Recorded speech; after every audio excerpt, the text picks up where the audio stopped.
Assalamualaikum warahmatullahi wabarakatuh. Saya Miftah Fadila Tinisa Alfitriani dengan NIM 87770777 dari Prodi PGSD UPBJJ UT Surakarta.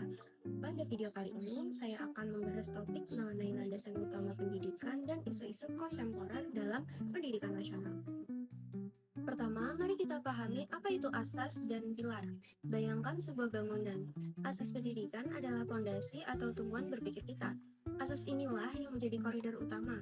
Setelah fondasi ini kuat, barulah berdiri pilar pendidikan, yaitu tiang penyangga sistem pembangunan pendidikan nasional agar sistem tersebut berdiri kokoh.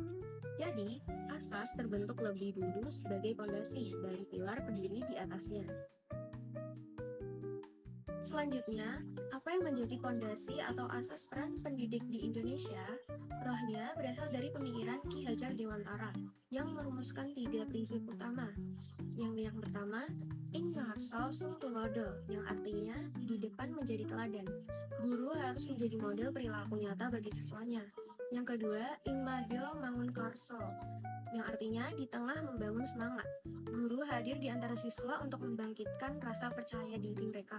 Dan yang ketiga, Tut Uri Handayani, yang artinya di belakang memberikan dorongan. Guru memberikan ruang dan arahan agar siswa bisa belajar mandiri. Mari kita lihat tantangan nyata era digital. Peran guru. Di era digital, pembelajaran bergeser ke sistem daring jarak jauh. Melalui pendekatan ilmiah, guru tidak lagi sekedar menyuapi materi, melainkan menuntun siswa mencari tahu secara mandiri. Tantangannya adalah kebijakan kurikulum yang sering berubah karena transisi politik, serta adanya ketimpangan kualitas dan kompetensi guru di lapangan. Karakter siswa. Kurikulum masa kini fokus pada prinsip 4C dan literasi baru. Tantangannya, teknologi membuat generasi muda rentan mengalami degradasi moral dan sikap apatis. Oleh karena itu, penguatan karakter menjadi landasan utama agar nilai kemanusiaan tidak tergerus oleh teknologi. Selanjutnya, kita merefleksikan persoalan bangsa seperti rendahnya peringkat IPM dan kesenjangan sarana antar daerah. Untuk menjawabnya, kita mengintegrasikan 4 pilar UNESCO sebagai pembelajaran sepanjang hayat. Yang pertama, learning to know, untuk berpikir kritis. Yang kedua, learning to do, untuk aktif berkarya di tengah disrupsi. Yang ketiga, learning to live together, untuk membangun kolaborasi inklusif. Dan yang terakhir, learning to be, untuk membentuk manusia mandiri yang bertanggung jawab. Agar pilar ini tegak di seluruh Indonesia, kita membutuhkan solusi strategis yaitu 3M. Yang pertama, mental, tekad kerja murni yang bebas dari kepentingan politik. Yang kedua, means, pemerataan sarana fisik dan teknologi agar tidak ada diskriminasi sekolah unggulan. Dan yang ketiga, model, menyusun kurikulum nasional yang konsisten namun adaptif dengan kearifan lokal. Lalu, mari kita lihat bagaimana konsep ini saling mengikat dalam sebuah sistem bangunan. Yang pertama, asas Ki Hajar Dewantara berperan sebagai fondasi dan roh utamanya. Yang kedua, pilar pendidikan adalah tiang operasional di kelas. Ingat, kita tidak akan bisa mencapai pilar UNESCO Learning to Be jika guru di kelas tidak menerapkan asas Tut Uri Handayani yang memandirikan manusia. Yang ketiga, tantangan era digital adalah badai eksternalnya.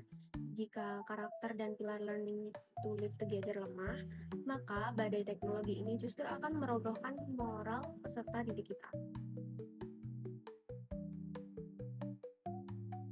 Terakhir, berikut ini adalah contoh aktual penerapannya di lapangan. Yang pertama, asas Ki Hajar Dewantara di era modern.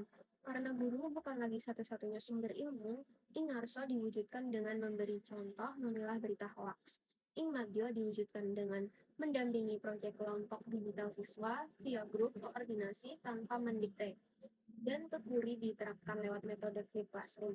Siswa belajar mandiri di rumah, lalu presentasi di kelas. Yang kedua, kompetensi guru.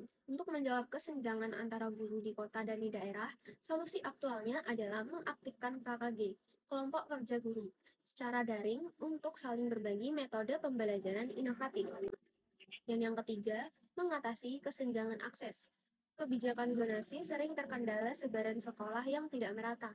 Penerapan konsep 3M aktualnya adalah memindahkan guru berprestasi ke sekolah kurang maju secara objektif, yaitu mental, meratakan fasilitas komputer ke sekolah pinggiran, yaitu MINS, dan merancang kurikulum berbasis potensi daerah. Misalnya, pengolahan hasil laut di wilayah pesisir, yaitu model.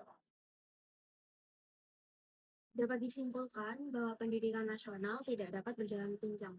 Asas pendidikan, yaitu pemikiran Ki Hajar Dewantara, adalah fondasi filosofisnya, sedangkan pilar pendidikan, yaitu pilar UNESCO dan nasional, adalah tiang operasionalnya. Keduanya membentuk satu kesatuan utuh untuk menjaga agar pendidikan tetap berada pada jalur yang benar, sedangkan teknologi adalah alat percepatan. Namun, asas filosofi dan pilar karakterlah yang menjaga agar pemudi pendidikan kita tidak kehilangan jiwanya. Sekian pembahasan yang dapat saya sampaikan. Terima kasih atas perhatiannya. Wassalamualaikum warahmatullahi wabarakatuh.